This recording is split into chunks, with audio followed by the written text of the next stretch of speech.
Diamond ramp बना के, लेकिन कहां से महादेव को लेके आया? अभी तो महादेव तो आपको छोड़ने वाला नहीं है। महादेव का नाम में घोटाला किया, महादेव तो एक एक पैसा का हिसाब लेगा। भूपेश जी आप पक्का रहिए, अभी आपका हिसाब देने का वक्त आ चुका है, अभी आपको हिसाब देना पड़ेगा।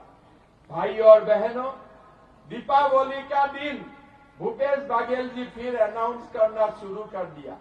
अरे पहला चरण चुनाव में तो अब हार चुका है और ये सेकंड चरण का चुनाव में आपका हारना पक्का है। अभी आपका अनाउंसमेंट आपका हाथ में रखिए। भाई और बहनों, पहले राहुल गांधी आके बोला कि हम छत्तीसगढ़ में 3,000 रुपया में धान खरीदेगा, तो बीजेपी का मैनिफेस्टो निकाला। बीजेपी ने बोला हम 21 क्विंटल धान खरीदेगा 3100 रुपया में। कांग्रेस ने क्या बोला कि 20 क्विंटल धान 3,000 रुपया में खरीदेगा। हमने बोला हम 3100 रुपया दूंगा, लेकिन हम 21 क्विंटल धान खरीदूंगा। भूपेश बघेल जी अपने आप को बहुत स्मार्ट समझता है। नेक्स्ट दिन आके बोल दिया हम 3200 में धान खरीदूंगा। ठीक है, लेकिन आपने 20 को 21 करने के लिए भूल गया। तो अभी आप देखिए, अगर 3100 रुपया में 21 क्विंटल धान के लिए देता हूं तो किसानों का हाथ में कितना आ जाते हैं? किसानों का हाथ में 65,100 रुपया आते हैं, 65,100 रुपया आते हैं। लेकिन भूपेश बघेल जी आप तो सीएम बनने वाला नहीं है, लेकिन फिर भी अगर आप 3200 रुपया देते हैं और 20 क्विंटल आप धान खरीदते हैं तो आप किसानों को देते हैं 64,64,000 रुपया। लेकिन बीजेपी कितना दे रहा है?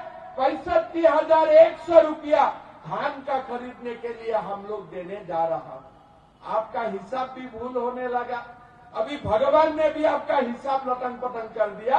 अभी आपका हिसाब भी ठीक रास्ता में नहीं जा रहा है। भाई और बहनों, भूपेश बघेल जी असम का चुनाव में असम में भी आया था, आके बोल रहा था कि मैं बेरोजगार भत्ता दे रहा हूं छत्तीसगढ़ में। मैंने खबर किया छत्तीसगढ़ का हमारा कार्यकर्ता लोगों से कि बेरोजगार भत्ता देना तो उन्होंने ऐलान तो कर दिया था, लेकिन किसी को बेरोजगार भत्ता नहीं मिला। मैंने भूपेश बघेल जी को बोला वो सभा में, एक तो आप बेरोजगार भत्ता देने का बात करते हैं, बाद में बेरोजगार भत्ता भी नहीं देते हो। लेकिन एक सीएम का नाते आपको बेरोजगारी भत्ता पीछे देने हैं। पहले आपको छत्तीसगढ़ का युवा युवतियों को आपको रोजगार देना है, ये सबसे आपका प्राथमिक दायित्व है। मैंने भूपेश बघेल जी को बोला कि देखिए हम असम में बेरोजगार भत्ता का काम नहीं करूंगा, हम सीधा सीधी असम का युवाओं को 1 लाख सरकारी नौकरी देने के लिए जा रहा हूं। भूपेश बघेल जी ने बोला कि ये असंभव है, लेकिन भाइयों बहनों, मैं 2 साल का सीएम रहा और 1 लाख से थोड़ी ही कम 90,000 युवा युवतियों को मैंने नौकरी दे दिया। स्टेडियम में खड़ा करा के सबको मैंने अपॉइंटमेंट लेटर दे दिया, एक भी कोर्ट केस नहीं।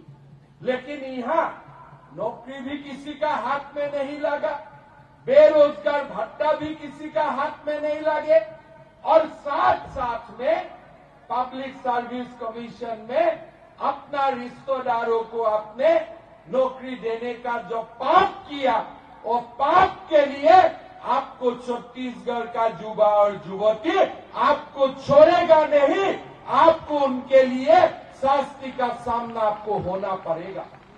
भाई और बहनों, छत्तीसगढ़ का गरीबों के लिए प्रधानमंत्री जी घर भेजते हैं। मैं लास्ट वीक में छत्तीसगढ़ में था, एक माता आके मुझको पूछा कि हमारा घर का नंबर, आवास का नंबर कब लगेगा। हमने हमारा उम्मीदवार को पूछा कि मां को आवास नहीं मिला है, तो हमारा उम्मीदवार ने हमें बताया कि 16 लाख आवास प्रधानमंत्री नरेंद्र मोदी जी ने छत्तीसगढ़ का गरीब लोगों के लिए भेजा था, लेकिन भूपेश बघेल जी ने एक भी आवास नहीं बनाया, पूरा की पूरा पैसा दिल्ली को लौटा दिया। क्यों लौटा दिया? इसलिए आवास का स्कीम का नाम प्रधानमंत्री आवास योजना था। अभी मध्य प्रदेश में क्या हो रहा है? 18 लाख मकान शिवराज जी ने प्रधानमंत्री आवास योजना से बनाया, फिर मुख्यमंत्री आवास योजना शुरू किया और 5 लाख मकान उन्होंने गरीबों के लिए बनाया। तो भूपेश बघेल जी, आपको क्या करना चाहिए था? ये 16 लाख घर बना के और गरीब को देना है तो आप और बनाइए मुख्यमंत्री आवास योजना, लेकिन आप गरीबों को उनका हक से आपने निराश किया, उनका हक उन्होंने छत्तीसगढ़ का गरीबों को आपने नहीं दिया। भाइयों और बहनों, ये महापाप है, ये पाप ही नहीं, ये महापाप है। और आज बीजेपी आप लोगों का साथ दोबारा बोलते हैं कि जब हमारा सरकार छत्तीसगढ़ में बनेगा, हम छत्तीसगढ़ का 18 लाख गरीब परिवारों को आवास देने का काम करेगा, पक्का घर देने का काम करेगा। भाइयों और बहनों, आज असम में हमारा माताओं का बैंक अकाउंट में हर महीना हम 1000 रुपया ट्रांसफर करता। असम में बीजेपी का सरकार है, हर माताओं का और हमारे बहनों का बैंक अकाउंट में हर महीना हम 1000 रुपया देता। छत्तीसगढ़ में लाडली बहनों स्कीम चल रहा है, माताओं का अकाउंट में 1250 रुपया जाते हैं। छत्तीसगढ़ में लास्ट चुनाव में भूपेश बघेल जी लोगों को वादा किया था कि मैं मोहतारी सम्मान योजना का शुरू करूंगा और 500 रुपया माताओं का बैंक अकाउंट में मैं देने का काम करूंगा। किसी को मिला है ये 500 रुपया?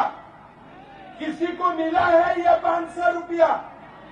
आज असम में अगर मेरा माँ और बहनों को 1000 रुपया बैंक अकाउंट में मिलते हैं, अगर मध्य प्रदेश में मेरा माँ और बेटा बहनों को बैंक अकाउंट में 1250 रुपया मिलता है, तो छत्तीसगढ़ का माँ और बहनों को वो पैसा मिलना चाहिए कि नहीं चाहिए? आप लोग बताइए, चाहिए कि नहीं चाहिए?